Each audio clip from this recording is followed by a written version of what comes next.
I did a poll a while back, and the poll itself was largely irrelevant. However, what I did want to share was some of the comments that people have made about the Maico 490.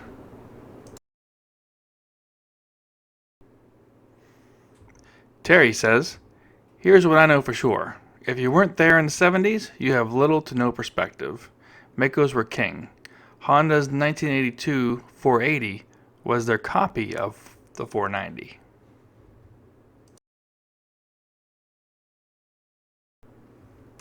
Tom says, Honda did all they could to mimic the power of the Maico.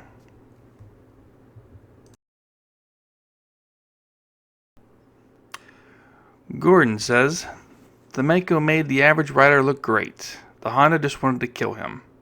Phil says, sorry Honda owners, but the only thing a Honda has in common with the Maico is two wheels.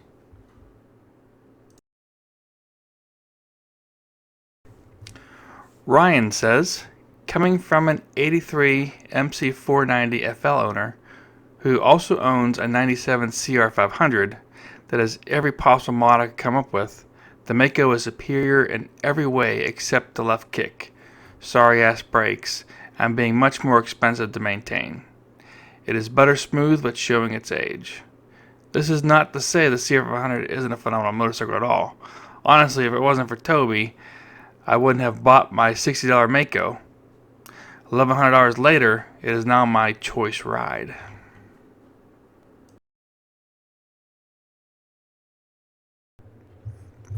Thomas says, when you factor in everything, handling, power delivery, ergonomics, engineering, Maico all the way. KX may have been faster to the first corner, but I doubt it had faster lap times, lap after lap. I was watching stock 490 500 Maicos ridden by privateers putting down faster laps than the factory Hondas. Making inferior bikes didn't kill Maico. Poor management killed Maico.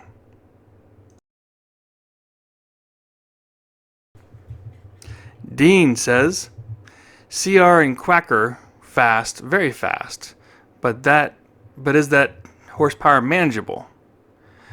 But just don't have the same track prowess, so many variables, different planes. You must be a millennial. Have you ever ridden a 1981 Maico Mega 2? Any pro-level rider will turn faster lap times on that properly set up Maico, no question.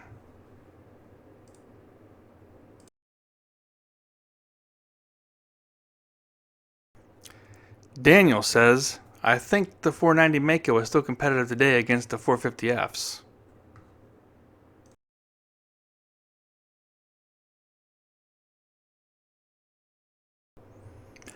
Tom says, I like the 85 CR500, but I would take the Maico over any of them. I would take any of the blue and yellow years over any two CR500s.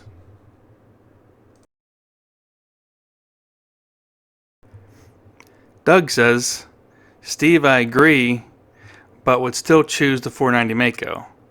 It's hard to leave memories and the awesome looks of the bike out of the equation. What do I own? 9 CR500s. Would trade 2 of them for a 490 though.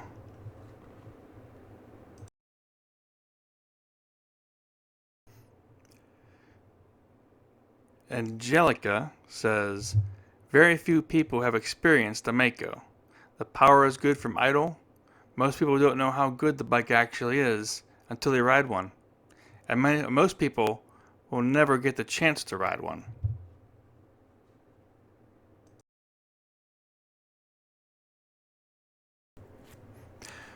Christina says, I've seen both of the videos on YouTube. Cost and parts availability are far more important than comparing a European exotic to a mass-produced rice burner. I have 385s and an 86 CR500. If I need something, it's as quick as eBay. I have a GS400 and a 250 Spider.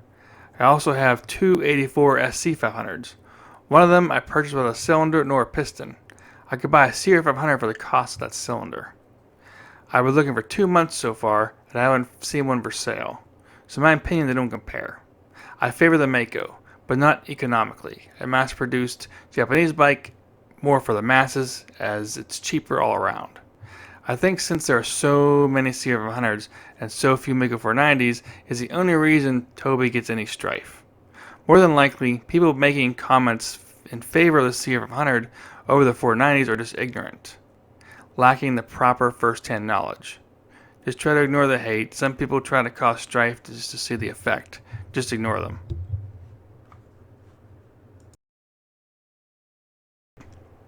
Alright, so that's the comments. So, why don't you leave your comment below and let me know what you think about the Maico 490.